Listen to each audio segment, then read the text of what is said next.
Welcome friends, প্রত্যেককে স্বাগত আমাদের ইউটিউব চ্যানেলে। যে সমস্ত ভিউয়ার্সরা প্রথমবার চ্যানেলটি দেখছেন তারা অবশ্যই চ্যানেলটিকে সাবস্ক্রাইব করে দেবেন এবং চ্যানেলের পাশে থাকা বেল আইকনটি প্রেস করবেন যাতে এই ধরনের খবরাখবর সবচেয়ে আগে সবচেয়ে দ্রুত আপনাদের কাছে পৌঁছে যায়। কত বড় বিপাকে পড়েছে district primary school council Purulia. তার কারণ একজন এসপি অফিসার বা ডিস্ট্রিক্ট প্রাইমারি স্কুল কাউন্সিলের চেয়ারম্যান বা অন্য কেউ হবে হয়তো, তিনি হালকা হাতে নিয়েছেন টিআরএসি। তারা ভাবছেন যে ভুল তথ্য দিয়ে দেব, পার পেয়ে যাব, কিন্তু তারা ভুলে গেছেন সরকার পরিবর্তন হয়েছে। এখন দুর্নীতিবাজদের পাশে কেউ নেই, এখন বেনিয়মবাজদের পাশে কেউ নেই। জোড়া মামলা এই ডিস্ট্রিক্টের বিরুদ্ধে, এবং কার্যত গতকাল ডিস্ট্রিক্ট প্রাইমারি স্কুল কাউন্সিল যিনি আইনজীবী তিনি স্বীকার করে নিলেন, ভুল স্বীকার করে নিলেন ভরা আসলে সবার সামনে, মাই লর্ড ভুল হয়ে গেছে, আমাকে ক্ষমা করে দিন। ভরা এজলাসে ডিপিএসসি ভুল স্বীকার, কার্যত নতজানু হয়ে কথাবার্তা বলা যে আমাদের ভুল তথ্য আমরা দিয়েছি, আমাদেরকে ক্ষমা করে দিন। কিন্তু এখানে তো ছাড়লে হবে না, তুমি মামলা করার পরে সঠিক তথ্য দিচ্ছ, সঠিকও না সেটাও বেঠিক, যেটা দিচ্ছে সেটাও বেঠিক। ননজনিক পোস্ট প্রায় 74টি পোস্ট, সেটা নিয়েই আলোচনা করব। প্রথমে একটা শূন্যপদ দেখিয়ে নিই কী করেছে। মানে অ্যাকচুয়ালি এরা আরবিটারি ম্যানারে করতে করতে কখন রাতের অন্ধকারে ছাড়া তো এদের মানে এইসব লেখালেখির পাঠ চলে না। কিছু হয়তো খাইটায়, হ্যাঁ, তারপরে এগুলো পাঠায়, নাহলে কী করে সম্ভব।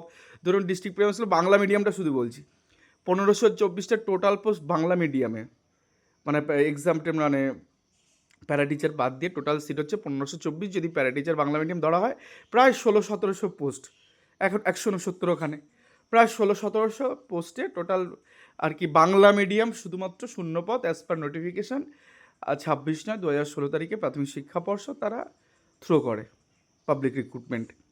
তো কমসে কম এদিকে 1524 আর 169, 1700 ভ্যাকান্সি, আমি 1600 ভ্যাকান্সি ধরলাম, যে 1600 বা 1700 ভ্যাকান্সি। এই ভ্যাকান্সিতে জিজ্ঞাসা করা হয়েছে যে কতজন এই পর্যন্ত কতগুলো অ্যাপয়েন্টমেন্ট ইস্যু হয়েছে। মানে কী খেয়ে অ্যান্সার দিচ্ছে আমি জানি না, ডিস্ট্রিক্ট প্রাইমারি স্কুল কাউন্সিলের চেয়ারম্যান বা সেক্রেটারি রিপ্লাই দিচ্ছে যে 498টা। টিআরএসির সাথে এইরকম ব্যাপার, টিআরএসির ছেলেমেয়েদের কী মনে হয়, মানে তাদের সদস্যরা মানে সব পেকে গেছে, সেই 4-5 বছর ধরে মামলার মধ্যেই আছে। বলছে 498টা পোস্টে আমরা অ্যাপয়েন্টমেন্ট ইস্যু করেছি। বলেছে কতগুলো অ্যাপয়েন্টমেন্ট, আরটি কোশ্চেনে যে উত্তর জানা ছিল যে কতগুলো অ্যাপয়েন্টমেন্ট ইস্যু করেছেন, পোস্ট 1700, আর উত্তর দিচ্ছে 498টা। মামলা না হয়ে বসে থাকে। তার আবার এই ভুল তথ্যের আবার ফ্যাকচুয়াল অ্যাসপেক্টে আবার ভাগ ভাগ করে দিয়েছে কোথায় কত করেছে। মানে ভাবুন একবার, মানে এরা বলছি গাছে ধরে, মানে বলাটা ঠিক হবে না, কিন্তু এদের তাই দরকার। মানে আরটিআই অ্যান্সারে কারিয়ান্ডাম হয় না তো, এটা কোনদিন শোনার ব্যাপার নেই তো। যারা অফিসিয়াল নোটিফিকেশন বেরোলো তার একটা কারিয়ান্ডাম বেরিয়ে গেল, সংশোধনী নোটিশ বেরিয়ে গেল। আরটিআই অ্যান্সার তার আবার সংশোধনী দিয়েছে, কখন দিয়েছে? মামলা করার পরে। মামলা যখন কপি সার্ভ হচ্ছে তখন দেখুন কারিয়ান্ডাম লেটার দিয়ে মানে দৌড়াচ্ছে, পোস্ট অফিসের পিয়ন দৌড়াচ্ছে বাড়িতে গিয়ে, কখন মানে হাতে দিয়ে বলছে বাবা এটা ধর, নাহলে আমরা চাপে পড়ে আছি। ছুটতে গেছে, গিয়ে এই ধরনের উত্তর দিয়ে বলছে দ্য ফিগার 1659 এটাও ফেক। আমি বলছি এটাও ফেক। এত মেবি হয়, মানে মনে হচ্ছে এটা 498 বদলে এটা হয়তো বা এটা, মানে এরকম একটা ব্যাপার। তারপরেও ভ্যাকান্সি বেরিয়েছে, মানে ওরা একটা লিস্ট পাঠিয়েছে এই ডিস্ট্রিক্ট প্রাইমারি স্কুল কাউন্সিলে। ছাড়া হবে না কাউকে এত সহজে। এরা এই যে জিনিসগুলো করেছে, তো এর বেসিসে এ যে রিপোর্ট দিয়েছে সেটাও ভুল, আগের রিপোর্ট ভুল, এটা ভুল, এবং এর পরবর্তী ক্ষেত্রে আবার আসবে এসে বলে আবার ভুল হচ্ছে। তো যাক, তারা একটা মানে তারা দিয়েছে কোথায় কত exempted category, ex serviceman category, non exempted category, para teacher, কাদের কত নিয়োগ দিয়েছে তা করেও দেখা যাচ্ছে যে শূন্যপদ পাকা। এবার একটা পাবলিক রিক্রুটমেন্টে একটা অর্থ মন্ত্রক দ্বারা 100টা সিট ধরুন মানে কমিশন ছাড় পেলো, তো সেখানে গিয়ে 100টাই তো পূরণ করতে হবে যদি প্রার্থী থাকে। সেটা না করে দেখুন পরিষ্কার আমরা ক্যালকুলেশন করে দেখছি, ওই যে ভ্যাকেন্সি যেটা দিয়েছে তাতে করে আরটি অ্যান্সারের সাথে মিলিয়ে মানে টোটাল জেনারেলের সিট, মানে নন এক্সামটেড 29টা, এক্সামটেডে 10টা, এক্স সার্ভিসম্যানে 3টে এবং প্যারা টিচার 6টা। আপনারা এটাও বলে রাখি exempted, ex serviceman, para teacher as per rule যদি এখানে প্রার্থী পাওয়া না যায়, ধরুন এক্সামটেড প্রার্থী পাওয়া গেল না, এক্স সার্ভিসম্যান পাওয়া গেল না, প্যারা টিচার পাওয়া গেল না, তখন কিন্তু সাধারণ প্রার্থীরা সেই সমস্ত সিটে আসতে পারবেন। তো এরকম করতে গিয়ে দেখা যাচ্ছে যে জেনারেলে 48টা সিট ফাঁকা।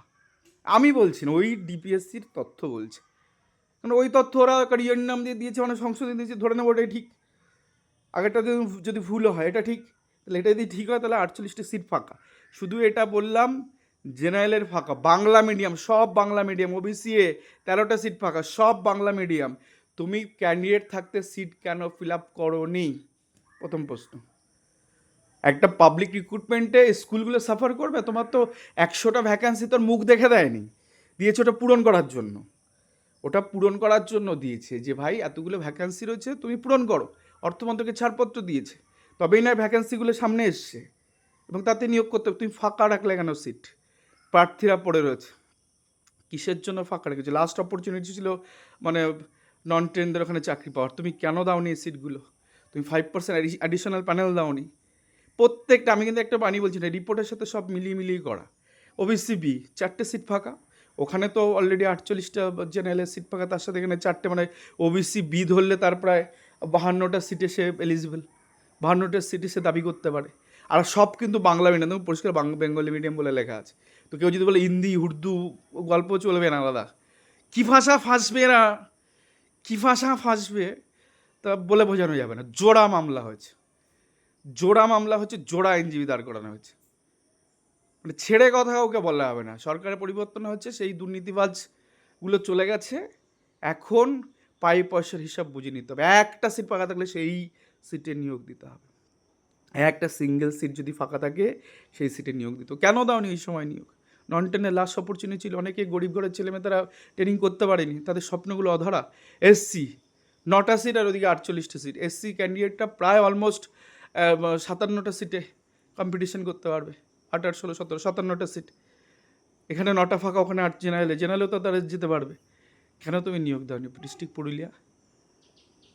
পুরুলিয়া কেন দাও? বাংলা মিডিয়াম, আবারও বলছি বাংলা মিডিয়াম। কাট অফ ভুলে যাও, মেন কথা হচ্ছে এই দাবি আজ পর্যন্ত কোর্টে কেউ করেনি। আমি কেন এত জোর দিয়ে বলছি, এই যে এতগুলো সিটের দাবি, 74টা সিটের দাবি, আজ পর্যন্ত কোনো তথ্য ওরা তো দেয়নি, তথ্য মিসগাইড করে গেছে। এটাও তো মিসগাইড করছিল যে মামলা, জোড়া মামলা হচ্ছে, সে রাতারাতি ওইসব লিখে টিকে পাঠিয়েছে, এসে ভুল স্বীকার করেছে, ম্যালট ভুল হয়ে গেছে আমাদের, আমরা ভুল তথ্য দিয়ে ফেলেছি। এখন ভুল তথ্য দিলে হবে? মামলা করার পরে তুমি ডাটা চেঞ্জ করছো? জেল ফাঁকা আছে, জেল। মুখ্যমন্ত্রী বলেছে না যে কোথায় ব্রিগেডের জেল করে, ওই জেলে পাঠানোর দরকার। ফাজলামো হচ্ছে, আর কি হচ্ছে? এতদিন পরে তুমি ডেটা দিচ্ছ, তারপরে সেই ডেটা ভুল, মামলা করার পরে ডেটা পরিবর্তন, মামলা না করলে তো ডেটা পরিবর্তনই হতো না, মিসগাইড করে যাচ্ছ। ভুল হয়েছে তো মামলা, আর মামলা হলেই হয় জেল নয় চাকরি। দাও ফাঁকা, ওই সিটটা দাও, ওই যে 74টা সিট ওটা দাও। আজ পর্যন্ত কেউ দাবি করেনি, তাই কেউ পায়নি, সবাই মিসলিড ছিল, কারণ ডেটাগুলো সামনে আসেনি। ক্যাম্পেনিং চালিয়েছে টিআরএসি। শূন্যপদ ফাঁকা রেখে কেন তুমি পরবর্তী রিক্রুটমেন্ট চালিয়েছো? ওই শূন্যপদটা গেল কোথায়? হকের জিনিস দিয়ে যেতে হবে। মামলা রয়েছে আগামী এই সপ্তাহে, চলতি সপ্তাহে মামলা রয়েছে। 74টা শূন্য পদে নিয়োগ দিতে হবে, হবে হবে, কোনো ছাড় নেই। কেন দিল না? একদম তাবড়, মানে চিৎকার চেঁচামেচি হবে, এজলাসে ভরা এজলাসে আর্গুমেন্ট হবে, যুক্তি খাড়া করা হবে। কেন তুমি দাওনি লাস্ট অপরচুনিটি? কেন তুমি ভ্যাকান্সি ফাঁকা রেখেছো?